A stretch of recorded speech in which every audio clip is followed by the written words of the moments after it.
ये वो हम करेंगे, मगर अब बोर्ड कितने दिन में बैठता है, नहीं तो फिर सीधे डायरेक्ट हाई कोर्ट के अंदर भी हम पिटीशन फाइल कर सकते हैं। मगर उसके अंदर अब थोड़े हमें लगता है कि पासा की वजह से थोड़ा तो 20-25 दिन तो इजीली निकल जाएंगे।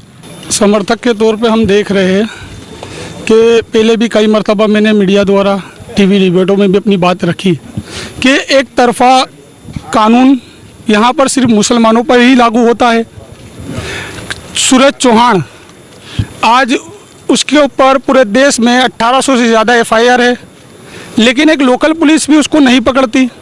और यहाँ मुफ्ती सलमान अजहरी साहब ने नॉर्मली एक शेर पढ़ा, उनके पीछे ATS तक लग जाती है, पूरी देश की मीडिया लग जाती है, हर कोई बोल रहा है कि भड़काऊ भाषण है। और आज हम एक खुशी बना रहे थे कि मोडासा कोर्ट से उनको जमानत मिल गई और आज वो रिहा होने वाले थे, लेकिन अफसोस कि उनको बड़ौदा जेल के अंदर पासा भर दी गई। अब मुफ्ती साहब ने जो हमको फरमाया, हम फॉलोअर्स थे कि देश हमारा है, इसमें अमन शांति बनाए रखनी है, तो हमने लोगों से यही अपील करी कि अमन शांति बनाए रखें और इंशाल्लाह हमें अल्लाह ताला पर भरोसा है, जो फैसला आएगा आगे भी बेहतर आएगा। लेकिन कहना है यही चाहते हैं कि जब संविधान बना और इस मुल्क के अंदर तमाम धर्मों को एक सर का कानून और अधिकार दिया गया, तो ये एक कम्युनिटी को टारगेट क्यों किया जा रहा है? इस पर रोक लगनी चाहिए। सूरज चौहान है, नुपुर शर्मा है, काजल हिंदुस्तानी गुजरात में ही आती है और गुजरात के अंदर उसने भड़काऊ भाषण दी और अभी भी लगातार उसके भड़काऊ भाषण चालू है, उसको तुरंत जमानत मिल जाती है। तो ऐसा तो कैसा देश का कानून है कि मुसलमानों के लिए सख्ती है और अगर कोई गैर बोले तो जल्द जमानत।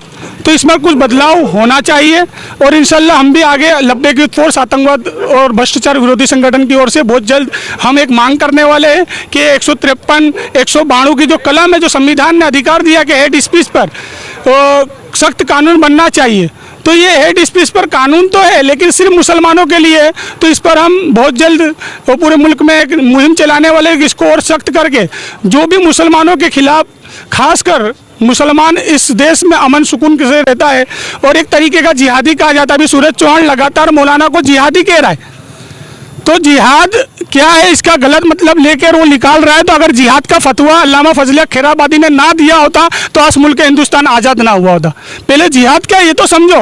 आज इस मुल्क हिंदुस्तान में 1857 की गदर के बाद उलमाए अहले सुन्नत, जो मुफ्ती सलमान अजहरी जैसे उलमा उस दौर में थे, उन्होंने इस मुल्क के लिए कुर्बानियाँ दी, तो ये मुल्क आज़ाद हुआ। अगर हम जिहादी लोग, अगर हमको जिहादी कह रहे, तो हम जिहादी लोग अगर हिंदुस्तान में ना होते और हमारे उलमा ने जिहाद का फतवा ना दिया होता तो ये मुल्क भी आज़ाद अंग्रेजों से ना होता। किस तरह से देख रहे हो लोकसभा के चुनावों के बीच ऐसा चुकादा देना? ये तो सभी को पता है कि भाजपा सरकार के पास कोई मौजूद कोई टॉपिक नहीं है, तो ये टॉपिक मुफ्ती सलमान अजहरी साहब का मिल गया जो लोकसभा के अंदर। लेकिन ये इस देश के मुल्क के वतनी भाई हिंदू भाइयों को समझना चाहिए कि ये सरकार सिर्फ हिंदू मुस्लिम को लड़ाती है, तो हम आपस में ना लड़ें। और ये एक सोचा छोड़ा गया है कि हिंदू वोट बैंकों को अपनी तरफ करने के लिए, देखो अगर कोई मुसलमान हेड स्पीच देता तो हम उसके साथ क्या अंजाम कर दे, लेकिन दूसरे इनके वाले देते उन पर हम तो यही कहते हैं कि हम अमन पसंद लोग हैं, आतंकवाद के विरोध में काम करते हैं, उसकी विचारधारा को रोकने का काम करते हैं। और पुलिस प्रशासन को भी यही कहेंगे कि दूसरे जो धर्म के लोग भी हेड स्पीच दे रहे, इसी तरीके से आपने जिस तरह मुफ्ती सलमान अजहरी पर किया है, एक बार उनके ऊपर भी करके देखो।